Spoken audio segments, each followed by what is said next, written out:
আসসালামু আলাইকুম। কেমন আছেন সবাই?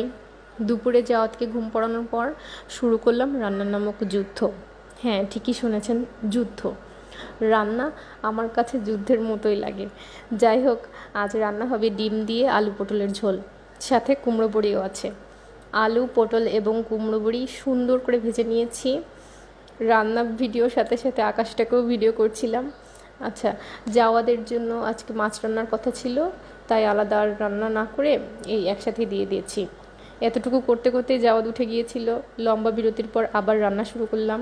কাঁচামরিচ এবং পেঁয়াজ সুন্দর করে ভেজে নিয়ে রসুন এবং দারচিনি এবং এলাচ বাটা দিয়ে কষিয়ে নিলাম। এরপর পানি দিয়ে লবণ, হলুদ, সব গুঁড়ো মশলাগুলো দিয়ে দিলাম। জাওয়াদ আমার রান্নায় সাহায্য করছিল।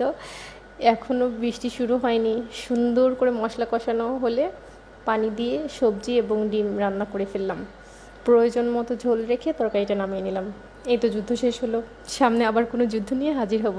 Bye bye.